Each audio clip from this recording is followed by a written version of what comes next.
이 말씀은 우리가 늘 일상 듣는 표현이기도 하고, 또 바울도 자기 편지에서 늘 그리스도 안에, 내가 그리스도 안에, 그리스도께서 내 안에, 성령께서 내 안에, 이런 말을 씁니다. 이 혼연일체가 된다, 하나가 된다, 연합한다, 일치하다, 여러 가지 말들로 우리는 이것을 설명하려고 합니다. 그런데 사실은 이해가 안 되는 말이죠. 이 귀신들 나오는 영화에서나 아니면 빙의 현상으로 이런 것들을 영화로 보기도 하지만, 그러면서도 우리 주변에서 가까이 그런 것을 경험할 수 있는 기회도 없고, 이건 도대체 무슨 말인가? 그냥 자위하는 건가? 내 안에 하나님께서 계시다, 이렇게 생각하는 건가? 누가 내 안에 있는 것을 원하는가? 내 안에 누가 계시는 것을 원하는가? 내 안에는 나만 있는 거지, 내 생각이 있고 내 뜻과 있고 내 의지가 있는 것이지, 자신의 의지가 박약한 사람들이 누가 내 안에서 누가 나를 시켜서 그렇게 했다, 이런 무책임한 말들을 하기 때문에 이 말씀은 은혜가 안 되는 말입니다. 자기가 책임져야지, 속에 있는 어떤 존재가 그런 일을 행한다, 이것을 믿으라 라고 말하면 이것은 굉장히 어려운 말이 되는 것이죠. 힘든 말이기도 하고 또 무책임한 말이기도 하고요. 그런데 우리 주님께서 이 말씀을 10절과 11절에 걸쳐서 아주 강조하듯이 질문 형태를 취하면서 빌립에게 말씀해 주고 계십니다. 내가 아버지 안에 거하고 아버지는 내 안에 계신 것을 네가 믿지 아니하느냐, 이렇게 말씀하시면서 내가 너희에게 이르는 말은 스스로 하는 것이 아니라 아버지께서 내 안에 계셔서 그의 일을 하시는 것이다, 이렇게 말씀을 해주고 계십니다. 일관되게 우리 주님은 하나님과 하나 되심, 그리고 함께 계심을 말씀하셨습니다. 그리고 사람들한테 보일 수 있도록 세례 받을 때는 아예 하나님께서 아들에게, 그리고 아들이 세례를 받으시고 성령께서 그 위에 머물러 계시고, 또 변화산 꼭대기에서 하나님의 영광 가운데 거하시면서 하나님과 늘 함께 계시다라고 하는 것을 제자들은 막연히 알고 있었는데, 속에 있다고 하니까 아버지가 내 안에 거하시고 내가 아버지 안에 있다. 그런데 이 말씀, 요한복음은 처음에 시작할 때 요한복음 1장 18절에 예수 그리스도에 대해서 말할 때 아버지 품속에 있는 독생하신 하나님, 예수님을 그런 식으로 표현합니다. 아버지 품 속에 있는, 굉장히 따뜻한 그림이죠. 아버지의 품 안에 안겨있는. 우리도 인생 살면서 언제 이런 생각을 가질 때가 있습니까? 아버지의 품 안에, 어머니의 품 안에 있다라고 하는 이 표현은 자기가 막 열심히 일할 때는 사실은 이런 의식을 가질 필요도 없고 그걸 느낄 수도 없습니다. 그런데 언제 내가 어머니로부터, 아버지로부터, 친구로부터, 힘 있는 어떤 존재로부터 도움을 받는다라고 하는 것을 느낄 수가 있습니까? 보통 힘겨울 때 이런 일들을 경험하지 않습니까? 힘겨울 때. 그런데 우리 주님은 힘겨울 때 이것을 말씀하시는 것이 아니라 오히려 힘겨울 때는 왜 아버지 나를 버리셨습니까? 이렇게 말씀하셨고, 일상적인 삶 가운데서 아버지와 하나가 되셔서 그렇게 일하시고 행하셨습니다. 이 아버지 안에 거하고 아버지는 내 안에 계시다라고 하는 것을 이 믿음의 문제로 접근하고 계십니다. 믿음의 문제. 우리가 어떻게 느낌의 문제가 아니라는 겁니다. 하나님께서 내 안에 계시다라고 하는 어떤 느낌, 이걸 가지고 전쟁에 나갈 때 나 혼자 싸우는 것 아니다, 나도 모르게 화살이 내 솔깃을 지나쳐서 밖으로 나갈 수 있도록 인도하시는 분은 하나님이다, 이렇게 의식화하라는 말이 아닙니다. 이렇게 의식화하거나 아니면 그렇게 자기 암시를 통해서 어려움을 이겨나가라고 이런 말씀을 주시는 거 아니라는 것이죠. 주님께서 계속 믿으라고 말씀하십니다. 11절, 내가 아버지 안에 거하고 아버지께서 내 안에 계심을 믿으라, 이렇게 말씀하십니다. 이건 믿음의 문제라는 것입니다. 이렇게 믿지 않고 살 수도 있습니다. 하나님께서 내 안에 계시고 내가 하나님 안에 거하다라고 하는 것을 믿지 않고 살 수가 있습니다. 얼마든지요. 그렇지만 믿음으로 사는 사람은 어떤 현상, 어떤 느낌, 어떤 행동을 하게 되느냐? 내가 너희에게 이르는 말은 스스로 하는 것이 아니라 아버지께서 내 안에 계셔서 그의 일을 하시는 것이다. 이렇게 주님께서 말씀하십니다. 일단 하나님께서 내 안에 계시고 내가 아버지 안에 거하면 무슨 현상이 발생하느냐 하면 스스로 말하지 않게 된다는 거죠. 이게 어떻게 이런 말이 가능하냐? 요한복음 3장 34절에 하나님이 보내신 이는 하나님의 말씀을 한다라고 기록되어 있습니다. 하나님께서 보내신 이는 하나님의 말씀을 한다. 이렇게 말씀을 하셨습니다. 다시 말씀하면 이 하나 되었다라고 하는 것 중에서 가장 첫 번째 하는 것이 뭐냐면 자기 스스로 말하지 않는다는 거죠. 이 말씀 우리 주님께서 얼마나 자주 말씀하셨는지 요한복음 보시면 5장 19절 나는 아무것도 스스로 할 수 없다. 또 5장 30절 계속 그 말씀하십니다.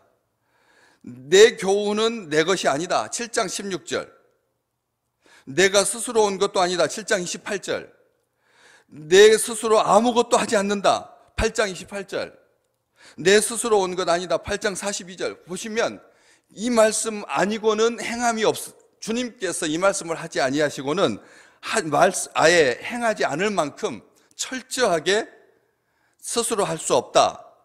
이렇게 말씀하십니다. 나는 내 스스로 하지 않는다. 하나님께서 보내신 사람은 하나님의 말씀을 한다. 이런 일체감. 오늘 우리가 사용하는 언어, 우리가 할 행동, 이게 우리죠. 자기 자신입니다. 내가 하는 말과 행동은 나입니다. 오늘 내가 삽니다. 다 그렇게 살죠. 누구나 다 그렇게 삽니다. 그런데 하나님께서 내 안에 거하시는 사람, 내가 하나님 안에 있는 사람은 어떤 삶을 사느냐? 언어에 자기 말이 없다는 겁니다. 오늘 무슨 말 하실 것입니까? 오늘 가서 어떤 일 하실 겁니까? 어떤 말씀 하시는 걸까요? 무슨 말씀을 하시든지 그 말의 주인이 하나님이심을 믿으시기를 바랍니다. 내 언어에, 내 행함의 주인은 하나님이십니다. 하나님께서 다스려 주셔야 하고 하나님께서 능력을 베푸셔야 내가 있는 것입니다. 내가 사는 것입니다. 우리가 보통 이런 비유들을 들곤 합니다. 요리사가 요리를 할 때 칼을 씁니다.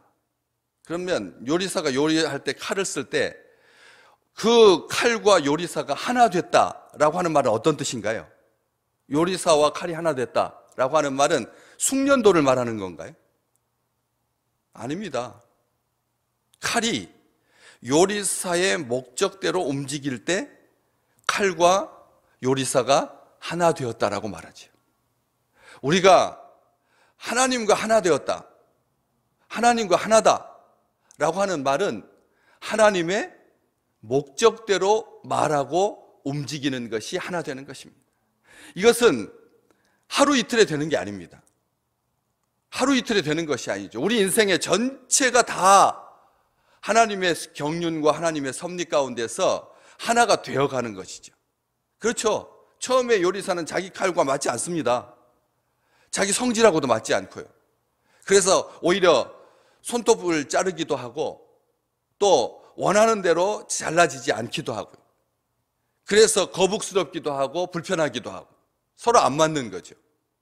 그런데 나중에 아주 일체가 되면 한석봉의 어머니와 그 칼이 하나가 되니까 어떤 일이 발생했습니까?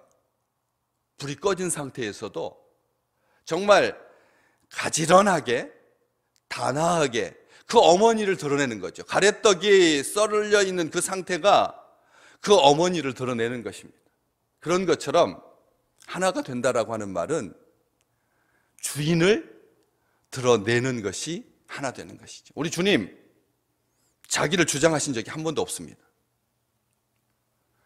늘 하나님 아버지의 종처럼 살았습니다. 아들이신데도 불구하고 종처럼 사셨습니다. 명하신 뜻대로, 계획대로, 섭리대로, 하나님의 뜻과 의지대로 인류를 구원하기 위해서 자기 의지는 하나도 드러내지 아니하시고 온전하게 하나님을 드러내셨죠. 아버지의 뜻을 계시하시고 아버지의 생각을 선포하시고 아버지의 능력을 힘입어서 사셨습니다. 행하셨습니다. 우리는 이것을 기억하셔야 됩니다. 그게 바로 하나님의 형상을 덧입은 자이죠. 그리스도와 함께 참여한다라고 하는 바울의 표현이 바로 이런 의미인 것입니다. 그리스도와 함께 참여한 자 된다. 아버지께서 내게 주사 이루게 하시는 역사를, 내가 하는 그 역사를 보면 아버지가 나를 보내신 것, 나를 위하여 증언하신다. 5장에서, 요한복음 5장에서 우리 주님께서 그리 말씀하셨습니다. 10장에서도 내가 내 아버지의 이름으로 행하는 일들이 나를 증거하는 것이거늘, 이렇게 말씀하셨습니다. 내가 행하거든 나를 믿지 아니할지라도 그 일은 믿어라. 이 말은 자주 하신 말씀입니다. 우리가 주님께서 이 세상에 다니면서 그의 일을 하셨습니다. 말과 행동이 하나다라고 하는 것을 10절 말씀은 분명하게 말합니다. 내가 너희에게 이르는 말은 스스로 하는 것이 아니라 아버지께서 내 안에 계셔서 그의 일을 하시는 것이라. 이렇게 말해야 되죠. 내가 너희에게 이르는 말은 스스로 하는 것이 아니라 아버지께서 내 안에 계셔서 그의 말을 하시는 것이다. 이렇게 말씀하셔야 되는데 그의 일을 하시는 것이다 라고 말합니다. 다시 말하면 언어와 행동이 하나였다는 것입니다. 우리는 자신을 종으로 여기시고 한순간도 주장하는 자세로 살지 않으시고, 그러니까 완전히 하나님께 녹아든, 자기는 없어 보이는 비참한, 우리가 생각할 때 종속된 그런 느낌을 갖기 쉽습니다.